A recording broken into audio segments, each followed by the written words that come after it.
All right, we'll go ahead and get started with Eric. We'll start with Mark Weiser and then Mike Griffith. Hey, Eric, how's it going? Good, good, good. Yeah, I think you started in 2018 against Alabama. Is that right? Yes, sir. Well, there's not many guys maybe that had such prominent roles that are still with the team. But are you excited to get another shot at a team that's obviously played Georgia and Bama have had some really close games, and you guys haven't got over the hump? I mean, like, I'm just excited to still be here, just still being able to play the game and all that stuff. So, like, I'm just trying to go 1-0 every week and all that stuff. So, like, I see, like, they are our next opponent. We just trying to do our business. Mike Griffith.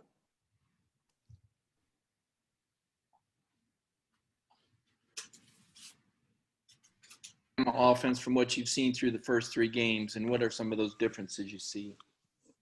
I mean, like, they are a very explosive team. Like, Devontae Smith, Jalen Waddle, like, you already know, like, they are very explosive with their passing game, and after, especially like their running game, like, where they just cause a lot of problems. So, like, we got to be very, very on top of our things and all this on the back end. Next up, we'll go to Seth Emerson and Anthony Dasher. Eric, I guess if y'all were playing Alabama again in the SEC championship again, which could still happen, there might be a little bit more build-up. But because this is the regular season, it's just another game, does that make it a little easier to not make this about what happened in 2017, 2018? Oh man, we are going to treat this like anything else. Like, even if it was the SEC championship or like just a regular season game, like and like it is now. I know for a fact, like the players in the locker room, we just trying to go 1-0 every week, and we just doing anything. We just trying to do anything in their way to do that. Hey Eric, how are you today, man? Good, good, good. Good. It's kind of along those same things. I mean, I know you guys, always try to block out the noise, rat poison, and all that kind of stuff. But when you've got people telling the defense how great they are, they're number one in the country, et cetera, et cetera. How do you guys go about trying to block that? Trying to get that out of your head? Oh man, trust me, we got Coach Landon every Monday that he shows us a lot of things that we can still work on. So like I know perfectly, like today, I know like there's a lot of things that we need to still to get better, to improve on, because like hey man, like there's still a lot of things that we need to do, and we still gave up touchdowns, we still gave up plays throughout the whole game. So like I know for a fact, like there's still a lot of little things that we still need to work on to still be the best team that we could be. Chip Towers and Jake Rowe. Yeah, Eric, how would you assess this secondary's ability to win great passing games? And you've been on good Georgia defenses before this, but does this team eclipse some of those other ones in the ability to cover? I'm talking about the totality of you and Campbell and the safeties and everybody else. I mean, like, this is a pretty, like, I mean, like, this is a great, I mean, like, a deep unit that we have this year that I absolutely love. Like, throughout all my years, like, this is, like, I absolutely love this group and all this. Because, like, first of all, like, I'm actually, like, I can say, like, I'm a leader now, because last year I always looked up to JR, or, like, the year before, it was Baker somebody. So, like, now just being, like, one of the leaders and all this stuff, so being on this team, like, it's just tremendous to see, like, how much, like, the younger guys really are going to buy into what you do. So it's like, it just feels like a different feeling here. Swift once more. Eric, I wanted to ask you, Kirby was asked kind of about the how Alabama's had a lot of success in recent years. They've kind of been the gold standard in college football. Is from you guys is there any, kind of intimidation factor or awe of what Alabama's been able to accomplish or wanting to get to their level, or is this just football? Oh man, it's just football. We just trying to work on us. We just trying to prove every day, every week, game by game. Like we just trying to improve on us first of all. So like we don't even look at nothing else like that. Like we just trying to improve on us.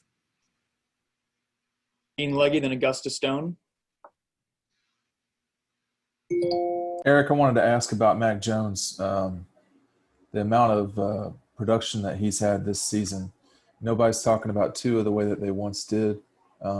These guys are putting it in the end zone. How do you slow it down or stop it?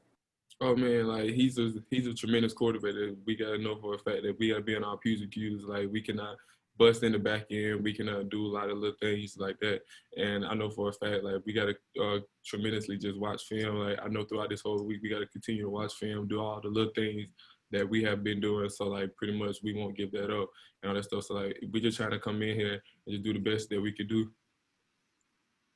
Hey, Eric, I'm kind of going to take it on a different path here real quick. I know Kirby in the past has talked about, wanting to push for student athletes for 100% voting participation. And today's the first day of early voting. So I wanted to know just kind of what are your thoughts around that and how are y'all as a team working to get that voting participation up this year? Oh man, like we trying to have one day in to like where I think we go vote as a team and all this stuff, but I'm not sure on that. So like I know for a fact like we trying to vote, we trying to do the little things right. So I know pretty much like we can make a bigger change in this world.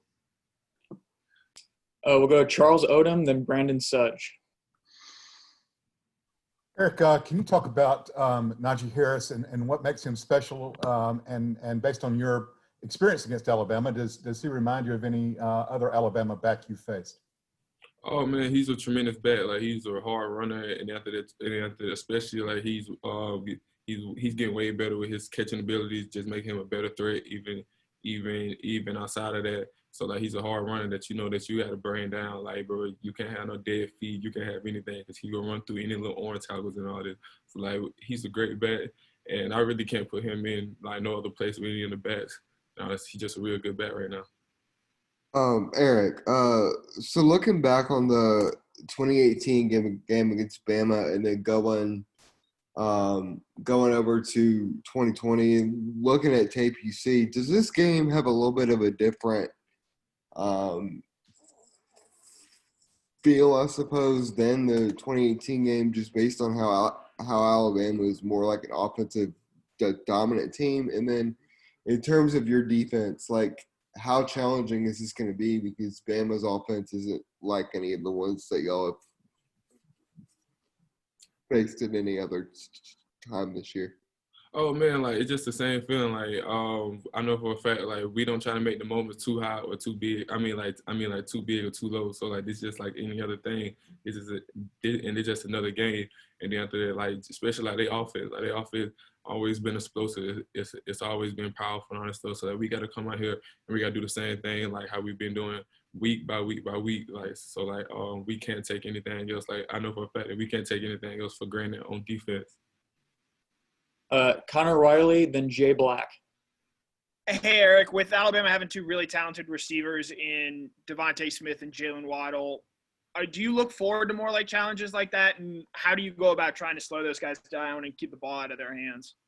Oh man, like I look forward to every Saturday because like we playing in the SEC, so like every week, like we go face great wide receivers that can easily play on Sunday. So like this just another Saturday here, and like again, like we're going to get some great wide receivers and Jalen Waddle and Devontae Smith. So like we got to be prepared to stop them to just like we had to do last week. So like we trying to do anything and everything in our way to slow them down.